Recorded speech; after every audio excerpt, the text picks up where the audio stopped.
इस वक्त की बड़ी खबर आपको बता रहे हैं। राम मंदिर चढ़ावा चोरी के 8 आरोपी जो जेल में बंद है, उन पर योगी पुलिस का कड़ा शिकंजा कसता जा रहा है। एक एक कर पुलिस आरोपियों को रिमांड पर ले रही है। इस बीच बड़ी खबर यह सामने आ रही है कि पुलिस 7 दिन के रिमांड पर लेने के लिए कोर्ट में अर्जी डाल चुकी है। टिन्नू यादव और सुभाष श्रीवास्तव को पुलिस 7 दिन के रिमांड पर लेगी, जिसके बाद कई और खुलासे हो सकते हैं, क्योंकि टिन्नू यादव को मुख्य आरोपी इस चोरी का बताया जाता है, मास्टरमाइंड इस चोरी का बताया जा रहा है। तो क्या कुछ चल रहा है, किस तरीके से पूछताछ तेज है और क्या पुलिस के रिमांड में आने के बाद टिन्नू यादव के ऊपर से और कई बड़े राज खुलेंगे, क्या सुभाष श्रीवास्तव और कुछ राज खोलेंगे? इसी पर ज्यादा जानकारी के लिए मेरे साथ जुड़ रहे हैं मेरे सहयोगी हर्ष भारद्वाज जी। सर, सबसे पहले बात करते हैं टिन्नू यादव की। तो टिन्नू यादव को शुरुआत से ही इस पूरे प्रकरण का मास्टरमाइंड माना जा रहा है, तो उनकी पूछताछ अगर पुलिस रिमांड पर लेगी 7 दिन की, तो क्या कुछ सामने आ सकता है? बिल्कुल, देखिए 7 दिन की रिमांड लेना चाहती है पुलिस और थाने में जमकर कुटाई करना चाहती है, ताकि टिन्नू यादव एक एक करके बड़े राज को उगले।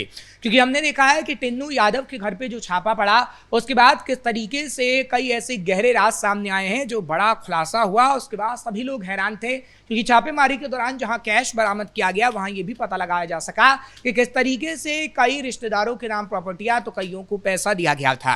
हालांकि कई और राज आने सामने बाकी हैं, क्योंकि सुभाष श्रीवास्तव भी इस मामले में हैं। हालांकि लवकुश मिश्रा और अन्य आरोपी जिन 8 का आपने नाम लिया है, या फिर जो 8 आरोपी पकड़े गए हैं, उनकी रिमांड इस वक्त पुलिस मांग रही है।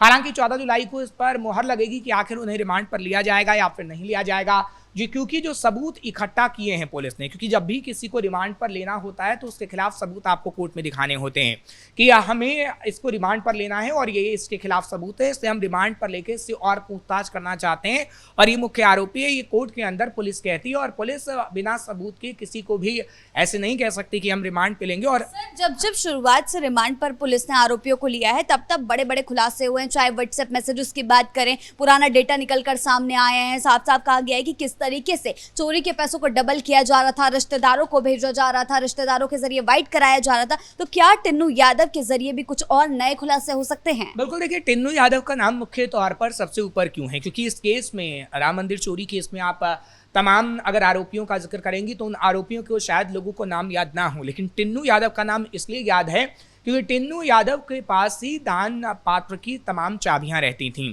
और टिन्नू यादव के बिना संभव ही नहीं था कि दान से पैसा निकाला जा सके। इसलिए टिन्नू यादव मुख्य तौर पर सबको याद है और टिन्नू यादव मुख्य आरोपी भी है, क्योंकि टिन्नू यादव ही दान पात्र की चाबियां रखता था, लोगों को बुलाता था। जो तमाम आरोपी थे उनके तरफ से किस तरीके से चोरी की जानी है, इसकी साजिश रची जाती थी। उसके बाद किस तरीके से वो पैसा अपने घर लेके जाना है, उसकी साजिश भी कहीं ना कहीं राम मंदिर के अंदर रची जाती थी। लेकिन आखिर मुख्य सूत्रधार कौन है? मुख्य सूत्रधार क्या चंपत राय है या फिर ट्रस्ट का कोई और व्यक्ति है, या फिर मुख्य सूत्रधार खुद टिन्नू यादव ही है? ये पता लगाने की कोशिश कहीं ना कहीं पुलिस करे, क्योंकि देखिए इतना तो तय है कि टिन्नू यादव ने चोरी की है, दान पात्र से पैसा निकाला गया। हाँ, कोर्ट उसे दोषी साबित करता है या नहीं, ये तो खैर वक्त ही बता पाएगा, लेकिन अभी पुलिस उसके खिलाफ सबूतों को इकट्ठा कर रही है, उस पर आरोप लगाए गए हैं। हालांकि आगे आने वाले समय में कोर्ट पर यह पूरी तरीके से निर्भर करेगा कि आखिर उसकी रिमांड होगी और रिमांड के बाद किस तरीके से उसको सजा दी जाती है।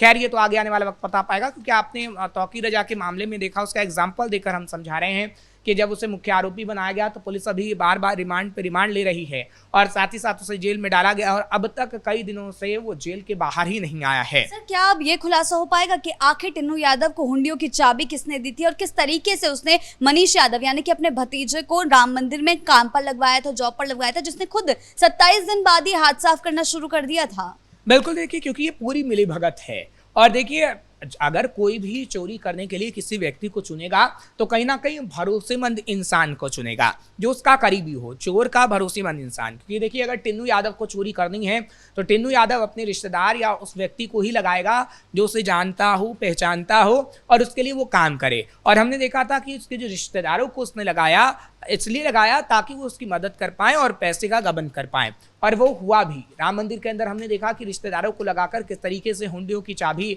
उसके पास रही, तो हुंडियों से चाबी के तौर पर उसने निकाली, चाबी से खोला दान पात्र, उससे करोड़ों रुपया निकाला और अपने रिश्तेदारों के घर उसने घर भेजने का काम किया। दूसरी तरफ हमने देखा कि कहीं इस गबन के बारे में अगर खुलासा हो तो कोई ये ना कह दे कि हाँ ये ब्लैक मनी है या फिर गबन का पैसा है, तो रिश्तेदारों के घर पैसा भेजा गया कि आप या तो ब्याज पे ले लीजिए या प्रॉपर्टी खरीद लीजिए या फिर गोल्ड खरीद लीजिए, या फिर सोना अगर राम मंदिर का लाया गया तो उसे गलाने का काम किया गया। ऐसी कई खबरें हैं जो इस वक्त आ रही हैं। लेकिन देखिए, तमाम राज का पर्दाफाश टिन्नू यादव ही कर सकता है, और वो तब करेगा जब टिन्नू यादव पुलिस के हत्थे रहेगा। इसलिए पुलिस ये चाहती है कि उसके रिमांड को हम लें और रिमांड पर उससे पूछताछ की जाए, क्योंकि देखिए अगर रिमांड नहीं होगी तो आगे आने वाले समय में उसे जमानत मिल जाएगी, और अगर उसे जमानत मिल गई तो काफी मुश्किल होगा उससे पूछताछ करना, क्योंकि पुलिस जब अरेस्ट वारंट करती है या किसी के खिलाफ आरोप लगाती है किसी पर, तो कहीं ना कहीं उसे गिरफ्तार करती है। उसके बाद कोर्ट की तरफ से रिमांड पर लिया जाता है और कोर्ट तय करता है कि कितने दिन की उस पर रिमांड पर लेना है। लेकिन इतना जरूर है कि सिर्फ टिन्नू यादव का नाम ही नहीं, सुभाष श्रीवास्तव का आपने जिक्र किया, लवकुश मिश्रा का आपने जिक्र किया, ये भी अहम मुख्य सूत्रधार हैं चोरी मामले में। क्योंकि देखिए, जिस तरीके से आप ये कह रही हैं कि आखिर हुंडियों की चाबी किसने दी, तो बड़ा सवाल ये है कि आखिर ट्रस्ट का क्या कोई व्यक्ति था, क्योंकि अभी ट्रस्ट के जिन व्यक्तियों का इस्तीफा हुआ है उस मामले में आपने देखा कि चंपत राय ने अभी मौन साध रखा है। लेकिन चंपत राय से पिछले दिनों 8 घंटे की पूछताछ हुई तो चंपत राय ने पूरी तरीके से पल्ला झाड़ लिया था कि हाँ, मैंने टिन्नू यादव पर भरोसा तो किया, लेकिन उसने मेरा भरोसा तोड़ दिया, लेकिन दान चोरी मामले में मेरा कोई लेन देन नहीं है, ना मेरा कोई हाथ है। इतना जरूर है कि मैंने लोगों पर विश्वास किया। सर, जितने भी बार आरोपियों को रिमांड पर लिया गया तो 3 दिन के रिमांड पर लिया गया, 40 घंटे के रिमांड पर लिया गया, लेकिन इस बार 7 दिन के रिमांड पुलिस मांग रही है, तो क्या कुछ सबूत जुटाने की पुलिस कोशिश कर रही है? देखिए, अगर पुलिस की बात करें तो पुलिस कई सबूत इसमें जुटाएगी। एक तो जो एसआईटी की टीम ने अपनी प्रारंभिक रिपोर्ट को सौंपा है, कहीं ना कहीं उसके आधार पर काम किया जाएगा, क्योंकि देखिए इतना तो क्लियर है कि सीसीटीवी के आधार पर टिन्नू यादव की पहचान तो हो गई है, और टिन्नू यादव और तमाम लोग किस तरीके से मानव श्रृंखला बनाकर दान की चोरी करते थे उसका जिक्र एसआईटी की रिपोर्ट में है। और इसलिए कहा जा रहा है कि टिन्नू यादव से सबसे पहले तो पूछताछ की जाएगी और एक टेबल पर बिठाकर पूछताछ की जाएगी, जो कि कई घंटों की पूछताछ हो सकती है।